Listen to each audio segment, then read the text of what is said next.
Lecture de la Bible des Apocryphes, le livre de 2 Maccabées chapitre 1. Les frères juifs de Jérusalem et ceux de Judée, à leurs frères juifs en Égypte, leur salut et paix. Que Dieu vous fasse du bien et qu'il se souvienne de son alliance avec Abraham, Isaac et Jacob, ses fidèles serviteurs.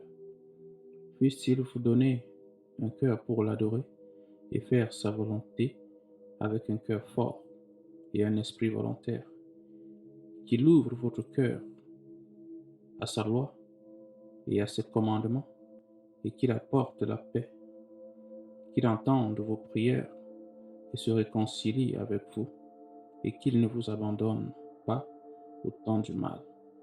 Nous prions maintenant pour vous ici, dans le règne de Démétrius, dans les 169e année, nous, Juifs, vous écrivons dans la détresse critique qui est venue sur nous dans ces années après que Jason et sa compagnie se soient révoltés de la terre sainte et du royaume, et brûla la porte et versa le sang innocent. Nous avons prié le Seigneur et nous avons été entendus, et nous avons offert des sacrifices et des offrandes de céréales, et nous avons allumé les lampes et nous avons mis des pains. Et maintenant, veillez à ce que vous célébriez la fête des tabernacles au mois de Kisle, le 188e année. Ceux de Jérusalem et de Judée, et de Sénat et Juda, à Aristobule, qui est de la famille des sacrificateurs, point, enseignant du roi Ptolémée, et aux Juifs d'Égypte, salut et bonne santé. Ayant été sauvés par Dieu du grave danger, nous le remercions grandement d'avoir pris notre parti contre le roi, car il a chassé ceux qui combattaient contre la ville sainte, car lorsque le chef atteignit la Perse avec une force qui semblait irrésistible, ils furent mis en pièces dans le temple de Nanéa par une tromperie employée par les prêtres de Nanéa. Sous le prétexte d'avoir l'intention de l'épouser, Antiochus est venu à la place avec ses amis pour garantir la plupart de ses trésors comme dot. Quand les prêtres du temple de Nanéa avaient mis les trésors et Antiochus est venu avec quelques hommes à l'intérieur du mur de l'enceinte sacrée, ils ont fermé le temple dès qu'il y est entré. En ouvrant la porte secrète au plafond, ils ont lancé des pierres et ont renversé le chef et ses hommes, les ont démembrés, leur ont coupé la tête et les ont jetés au dehors. Bénis en tous sens notre Dieu, qui a jugé avec jugement ceux qui se sont comportés impieusement. Puisque le 25e jour de Kisle, nous célébrerons la purification du temple. Nous avons jugé nécessaire de vous avertir, afin que vous puissiez aussi célébrer la fête du tabernacle et la fête du feu, donnée par Néhémie, qui a construit le temple et l'autel, a offert des sacrifices. Lorsque nos pères furent emmenés en captivité en Perse, les prêtres pieux de l'époque prirent une partie du feu de l'autel et le cachèrent secrètement dans le creux d'une citerne sèche, où ils prirent de telles précautions que l'endroit était inconnu à qui que ce soit. Mais après que de nombreuses années eurent passé, quand il plut à Dieu, Néhémie, après avoir été commandé par le roi de Perse, envoya les descendants des sacrificateurs qui avaient caché le feu pour l'obtenir. Et quand ils nous ont rapporté qu'ils n'avaient pas trouvé le feu, mais un liquide épais, il leur a donné de le tremper et de l'apporter. Et quand les matériaux pour le sacrifice ont été présentés, Néhémie a ordonné aux prêtres d'asperger le liquide sur le bois et ce qui a été posé sur lui. Quand cela fut fait et que quelque temps se fut écoulé et que le soleil qui avait été obscurci éclata, Un grand feu s'embrasa et tout le monde s'émerveilla. Pendant que le sacrifice était consumé, le sacrificateur offrait la prière. Le sacrificateur et tout le monde. Jonathan a conduit et le reste a répondu comme Néhémie. La prière était à cet effet.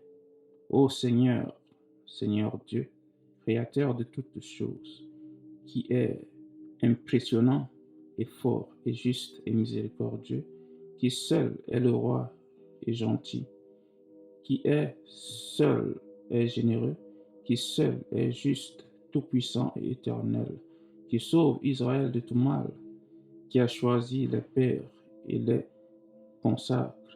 Accepte ce sacrifice en faveur de tout ton peuple d'Israël et garde ta portion et rends-la sainte. Rassemble notre peuple dispersé. Affranchis ceux qui sont esclaves parmi les païens. Regarde ceux qui sont rejetés et méprisés et fais savoir aux païens que tu es notre Dieu.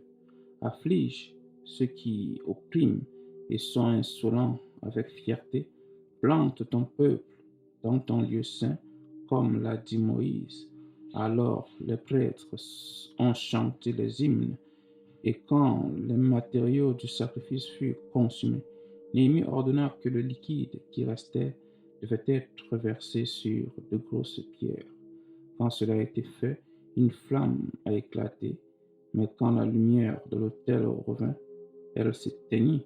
Lorsque cette affaire fut connue et qu'il fut apporté au roi des Perses qu'à l'endroit où les prêtres exilés avaient caché le feu, le liquide était apparu avec lequel Néhémie et ses associés avaient brûlé les matériaux du sacrifice. Le roi a enquêté sur l'affaire et a fermé l'endroit et l'a rendu sacré. Et avec cette personne que le roi avait favorisée, il échangea beaucoup d'excellents cadeaux. Néhémie et ses associés ont appelé cela Nephtar, ce qui signifie la purification, mais par la plupart des gens, c'est appelé Naphtha. Lecture du livre de 2 Maccabées, chapitre 2. On trouva dans les annales que Jérémie, le prophète, ordonna à ceux qui étaient déportés de prendre une partie du feu, comme on l'a dit, et que le prophète, après leur avoir donné la loi, instruisit ceux qui étaient déportés de ne pas oublier les commandements du Seigneur, ni de se laisser égarer par leurs pensées en voyant les statues d'or et d'argent et leurs parures. Avec d'autres paroles semblables, il les exhorta à ne pas éloigner la loi de leur cœur. C'était ainsi dans l'Écriture que le prophète, ayant reçu un oracle, a ordonné que la tente et l'arche devraient suivre avec lui, et qu'il est allé à la montagne où Moïse était monté et avait vu les tâches de Dieu.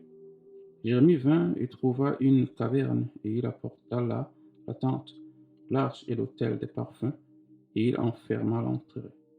Certains de ceux qui l'ont suivi sont venus pour marquer le chemin, mais n'ont pas pu le retrouver. Quand Jérémie apprit cela, il les a réprimandés et déclaré: le lieu sera inconnu jusqu'à ce que Dieu rassemble son peuple encore et montre sa pitié. Et alors le Seigneur révélera ces choses, et la gloire du Seigneur et la nuit apparaîtront, comme ils ont été montrés dans le cas de Moïse, et comme Salomon a demandé que le lieu soit spécialement consacré. Il a également été précisé que, possédant la sagesse, Salomon offrait des sacrifices pour la consécration et l'achèvement du temple.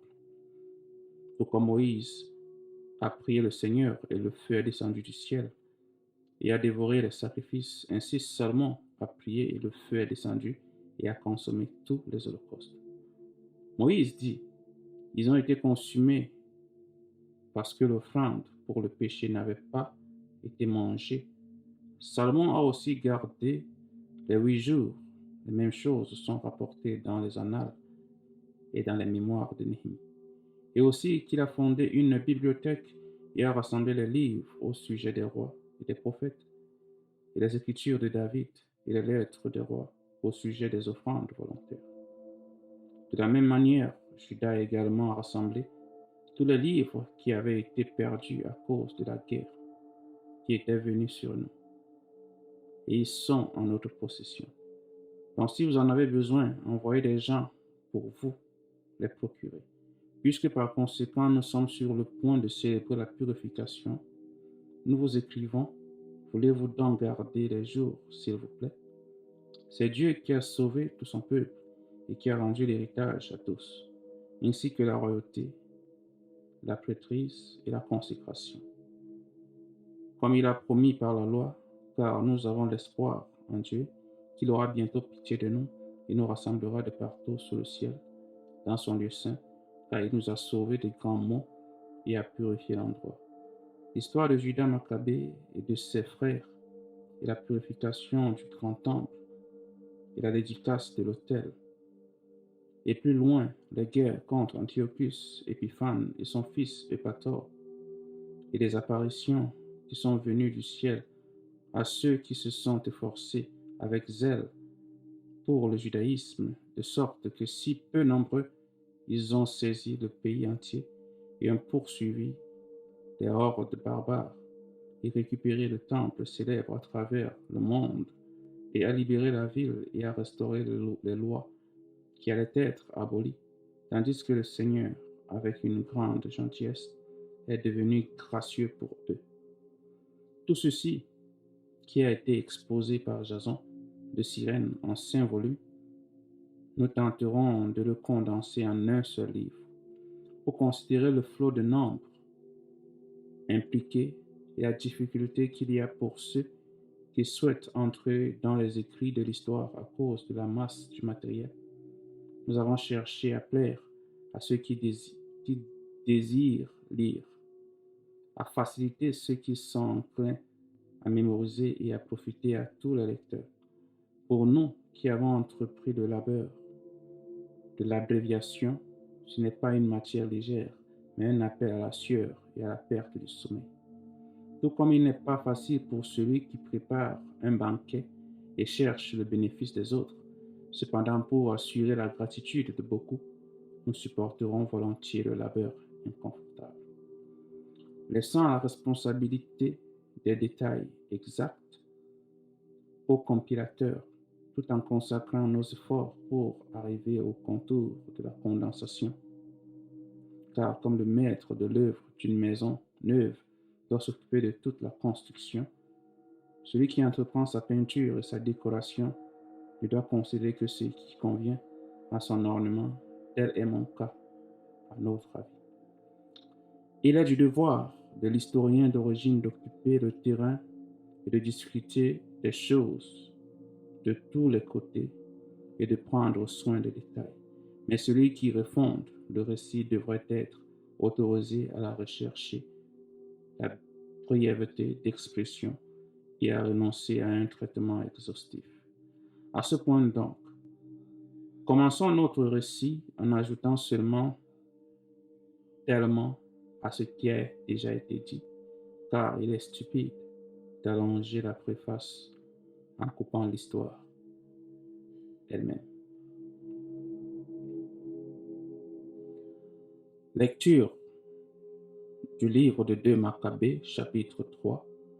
Alors que la ville sainte était habitée dans une paix ininterrompue et que les lois étaient très bien observées à cause de la piété du grand prêtre Onias et de sa haine de la méchanceté, il arrivera que les rois eux-mêmes honoraient l'endroit et glorifiaient le temple avec les plus beaux présents, de sorte que même Séleucus, le roi d'Asie, a défrayé de ses propres revenus tous les frais liés au service des sacrifices.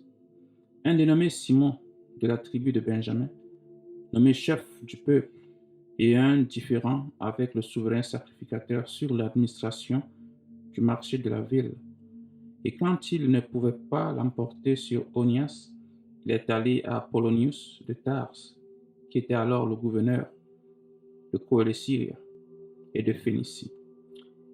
Il lui a rapporté que le trésor à Jérusalem était plein de sommes d'argent incalculables, de sorte que le montant des fonds ne pouvait pas être compté et qu'ils n'appartiennent pas au compte des sacrifices, mais qu'il était possible pour qu'ils tombent sous le contrôle du roi. Quand Apollonius a rencontré le roi, il lui a dit de l'argent dont il avait été informé.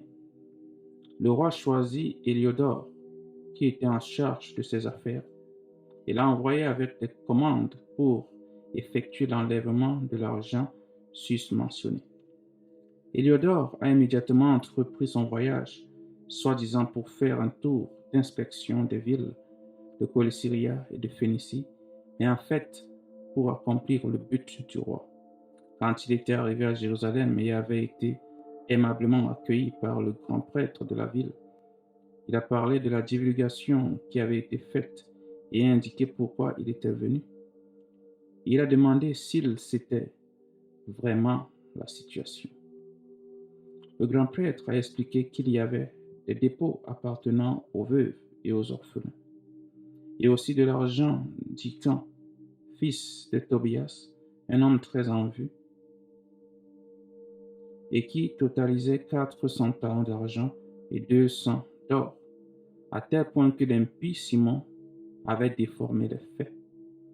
Et il a dit qu'il était tout à fait impossible que le mal soit fait à ces gens qui avaient fait confiance dans la sainteté du lieu et dans la sainteté et l'inviolabilité du temple qui est honoré dans le monde entier.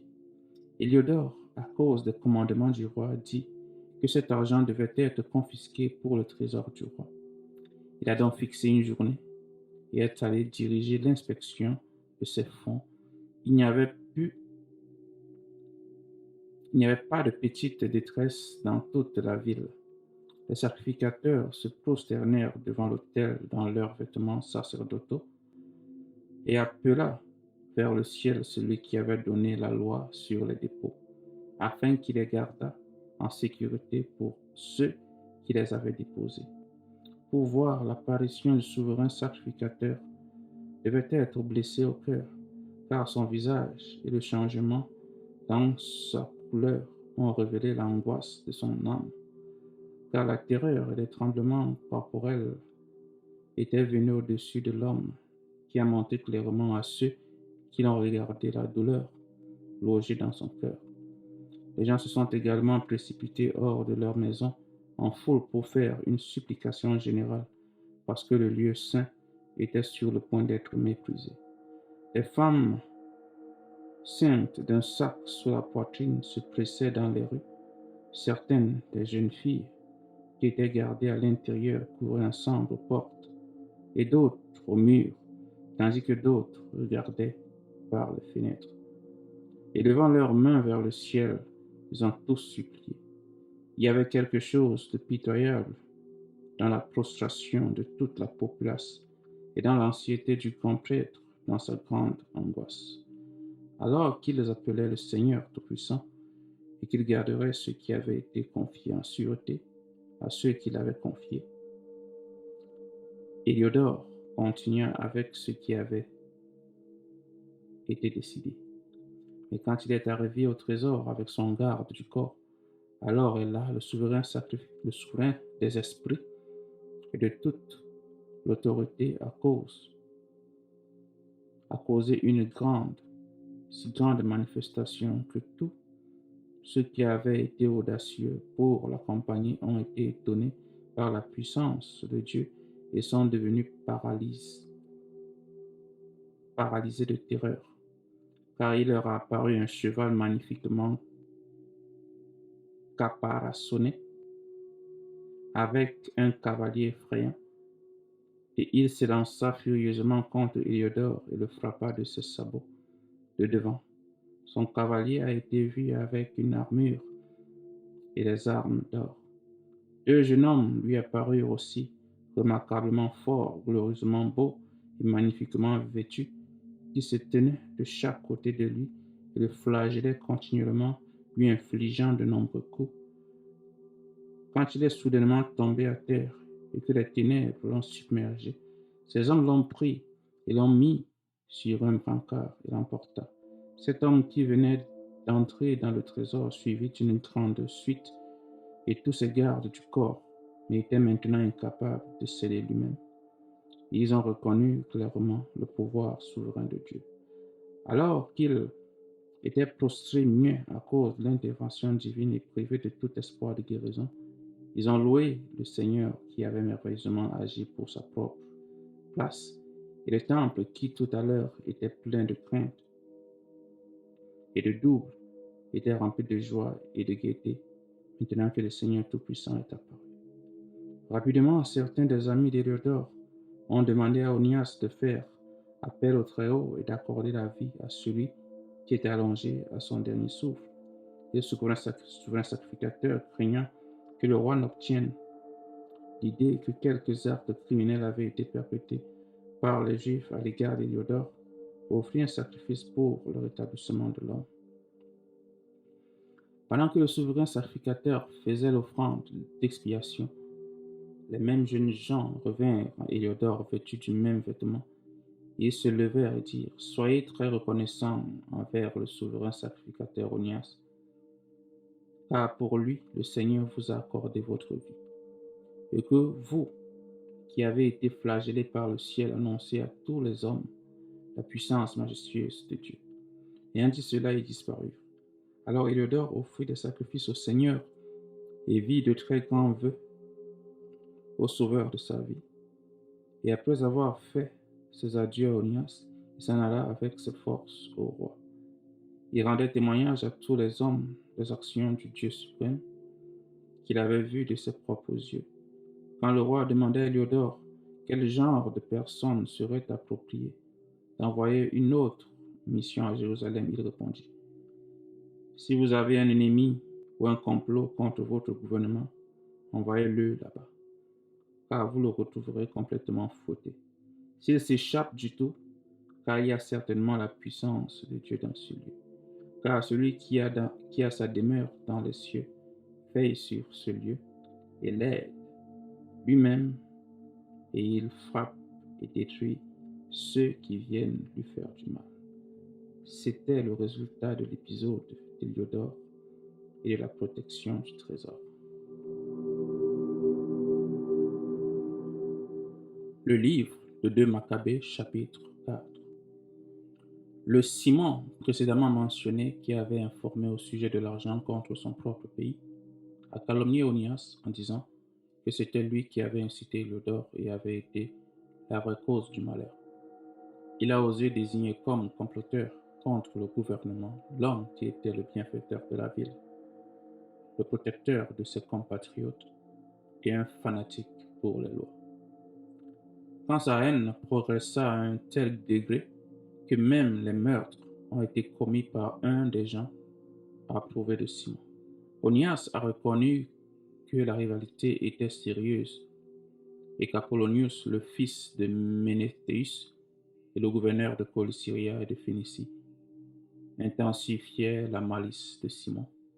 Alors il se rendit au roi, n'accusant pas ses concitoyens, mais ayant en vue le bien-être public et privé de tout le peuple, car il voyait que, sans l'attention du roi, les affaires publiques ne pouvaient plus parvenir à un règlement pacifique, et que Simon n'arrêterait pas sa folie.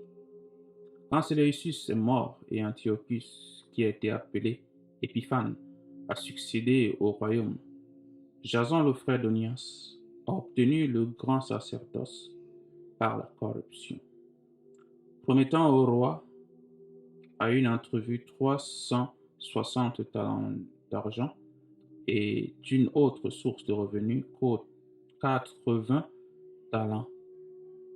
En outre, il promettait de payer 150 autres si l'on autorisait à établir par son autorité un gymnase et un corps de jeunesse et à enrôler les hommes de Jérusalem comme citoyens d'Antioche. Quand le roi donna son assentiment et Jason est entré en fonction, il a immédiatement déplacé ses compatriotes au mode de vie grec.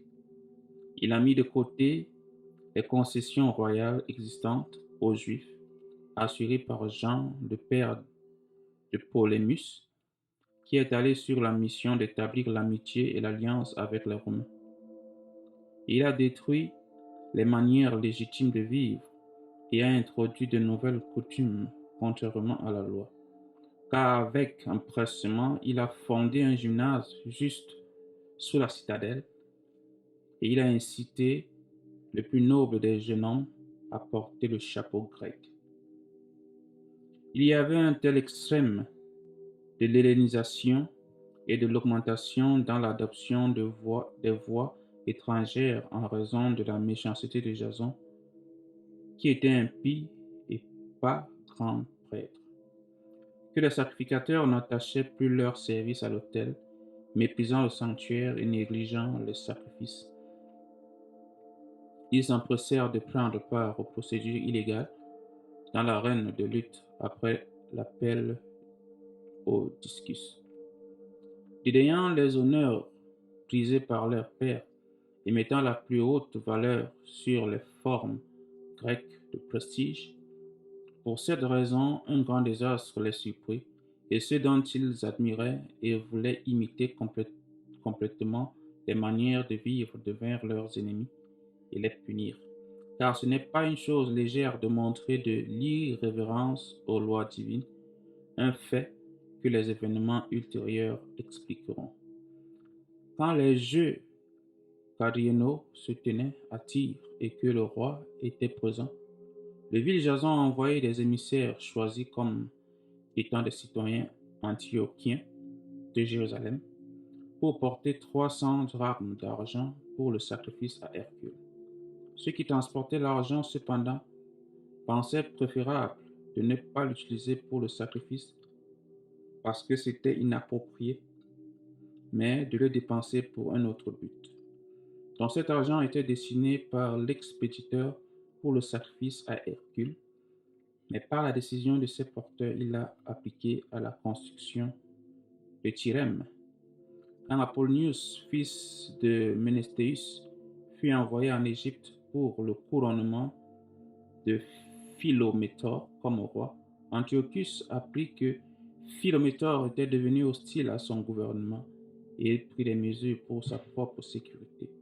C'est pourquoi, arrivé à Joppa, il se rendit à Jérusalem. Il a été accueilli magnifiquement par Jason et la ville et a été inauguré avec un flamboiement de torches et de cris. Puis il a marché en Phénicie. Après une période de 3 ans, Jason a envoyé Ménélos, le frère de Simon, précédemment mentionné, porter l'argent au roi et compléter l'enregistrement des affaires essentielles. Mais celui-ci présentait au roi le loi d'un air d'autorité et s'assura pour lui-même du grand sacerdoce, s'enrichissant sur Jason par 300 talents d'argent. Après avoir reçu les ordres du roi, il revint ne possédant aucune qualification pour le grand sacerdoce, mais ayant l'humeur chaude d'un tyran cruel et la rage d'une bête sauvage féroce. Alors Jason, qui après avoir supplanté son frère, fut supplanté par un autre homme, fut chassé comme un fugitif dans le pays d'Ammon. Et Ménélas occupait le poste, mais il ne payait pas régulièrement l'argent promis au roi.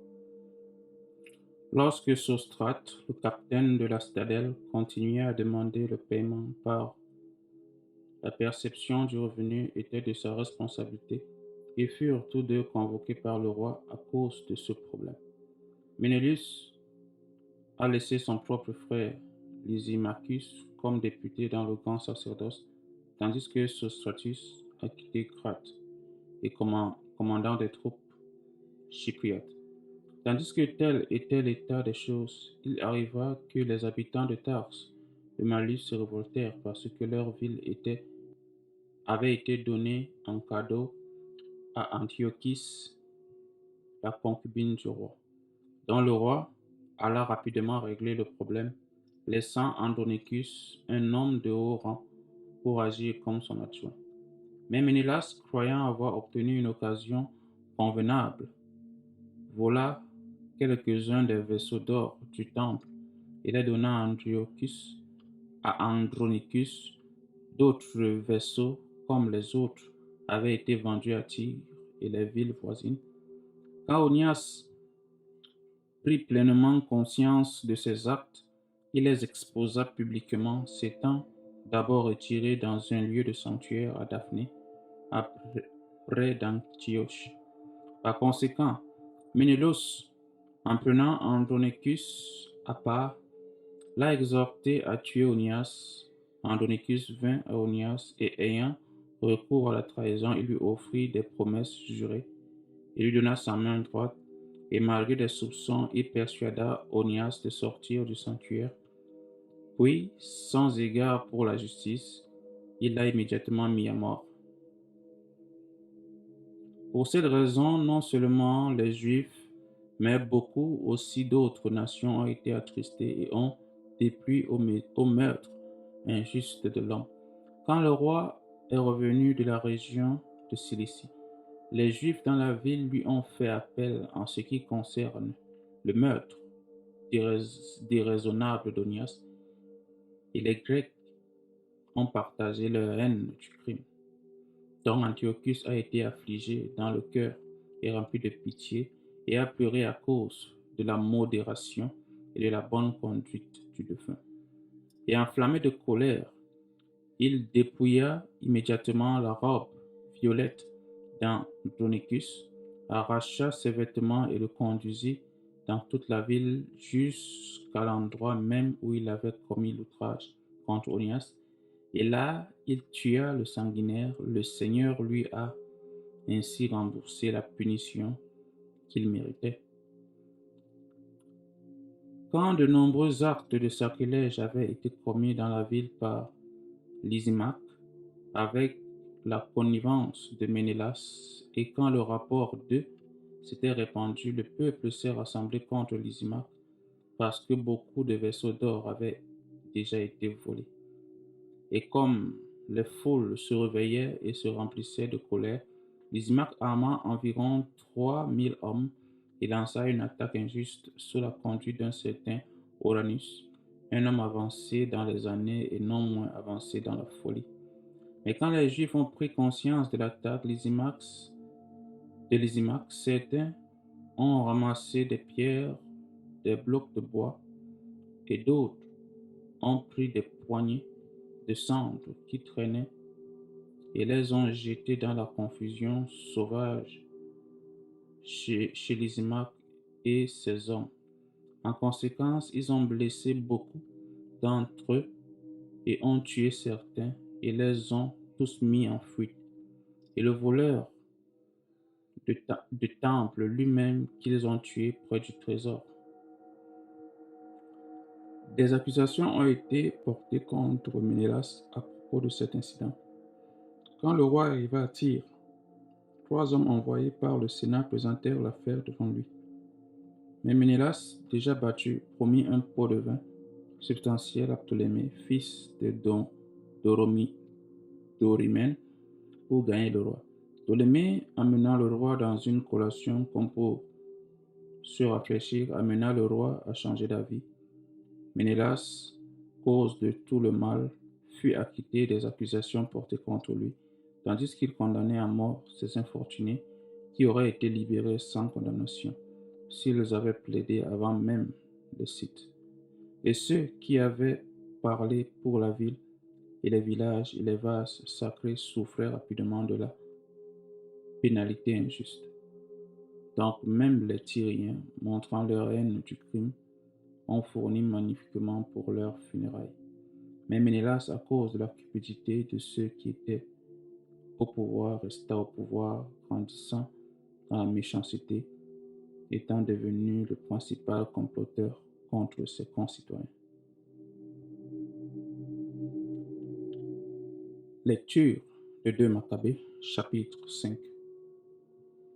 À cette époque, Antiochus fit sa deuxième invasion de l'Égypte, et il arriva que dans toute la ville, pendant presque 40 jours, apparurent des cavaliers vêtus d'or, qui chargèrent dans les airs, dans des compagnies entièrement armées de lances et d'épées nues. Des troupes de cavaliers dressaient des attaques et des contre-attaques faites de part et d'autre, brandissant des boucliers, des masses de lances, des lancers, de missiles, d'éclairs, de harnachements d'or et des armures de toutes sortes, dont tous les hommes ont prié pour que l'apparition ait pu être un bon présage. Quand une rumeur fausse qu'Antiochus était mort, Jason prit pas moins de 1000 hommes et a soudainement fait un assaut sur la ville quand les troupes sur le mur furent repoussées et que la ville fut enfin prise.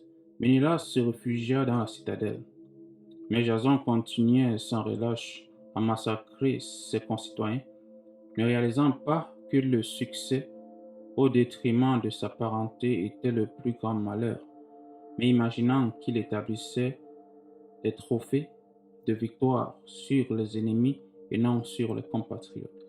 Il n'a pas gagné le contrôle du gouvernement, cependant, et à la fin n'a obtenu que la disgrâce de sa conspiration et s'enfuit à nouveau dans le pays des Ammonites. Enfin, il a rencontré une fin misérable, accusé devant Arétas, le chef des Arabes, fuyant de ville en ville, poursuivi par tous les hommes, détesté comme un rebelle contre les lois et abhorré comme le bourreau de son pays et ses concitoyens, il fut jeté à terre en Égypte. Et celui qui avait chassé beaucoup de leur propre pays en exil mourut en exil, s'embarquant pour aller chez les Lacédémoniens, dans l'espoir de trouver une protection à cause de leur parenté. Celui qui en avait chassé beaucoup pour ne pas être enterré n'avait personne pour le pleurer. Il n'avait aucun enterrement d'aucune sorte et aucune place dans la tombe de ses pères. Quand les nouvelles de ce qui était arrivé ont atteint le roi, il a pris cela pour signifier que la Judée était dans la révolte. Alors, faisant fureur intérieurement, il a quitté l'Égypte et a pris la ville d'assaut. Il commanda à ses soldats d'abattre sans relâche tous ceux qu'il rencontrait et de tuer ceux qui entraient dans les maisons. Ensuite, il y eut le meurtre de jeunes et de vieux, la destruction de garçons, de femmes et d'enfants, et le massacre de vierges et de bébés. En 3 jours, 80 000 furent détruits, 40 000 au corps à corps, et autant ont été vendus en esclavage, comme ont été tués. Non content de cela, Antiochus a osé entrer dans le temple, le plus sacré dans le monde, guidé par Ménélas, qui était devenu un traître, à la fois aux lois et à son pays. Il prit les vases sacrés avec ses mains souillées et balaya de ses mains profanes les offrandes volontaires faites par d'autres rois pour rehausser la gloire et l'honneur du lieu. Antiochus était exalté dans l'esprit et il ne s'aperçut pas que le Seigneur était irrité depuis un moment à cause des péchés de ceux qui demeuraient dans la ville, et qu'il ne tenait donc pas compte du lieu saint. Et s'il ne s'était pas produit qu'ils étaient impliqués dans beaucoup de péchés, cet homme aurait été flagellé et se serait détourné de son acte irréfléchi, et qui serait venu comme Héliodore, que le roi Séleucus avait envoyé pour inspecter la trésorerie. Mais le Seigneur n'a pas choisi la nation à cause du lieu saint, mais le lieu saint à cause de la nation. Par conséquent, la place elle-même a partagé les malheurs qui ont frappé la nation et ont ensuite participé à ses bienfaits. Et ce qui a été abandonné dans la colère du Tout-Puissant a été restauré dans toute sa gloire quand le grand Seigneur s'est réconcilié. Alors Antiochus emporta 800 talents du temple et se dépêcha d'aller à Antioche. Pensant dans son arrogance qu'il pouvait naviguer sur la terre et marcher sur la mer parce que son esprit était exalté, il laissa des gouverneurs pour affliger le peuple. À Jérusalem, Philippe, d'origine phrygienne et de caractère plus barbare que celui qui le nommait, et à Garizim, Andronicus, et en plus de ce Ménélas, qui dominait sur ses concitoyens plus que les autres dans sa méchanceté envers les citoyens juifs. Antiochus envoya à Polonius, le capitaine des Mysiens, avec une armée de 22 000 hommes, et lui commanda de tuer tous les hommes et de vendre les femmes et les garçons comme esclaves. Quand cet homme arriva à Jérusalem, il feignit d'être paisiblement disposé et attendit jusqu'au jour du saint sabbat. Puis, trouvant les Juifs non au travail, il ordonna à ses hommes de défiler sous les armes. Il mit au fil de l'épée tous ceux qui étaient sortis pour le voir. Puis il se précipita dans la ville avec ses hommes armés et il tua un grand nombre de personnes. Mais Judas Maccabée, avec environ 9 autres, s'en alla dans le désert et se tint vivant avec ses compagnons dans les montagnes. Comme les animaux sauvages, ils ont continué à vivre de ce qui est naturel, afin qu'ils ne puissent pas participer à la souillure.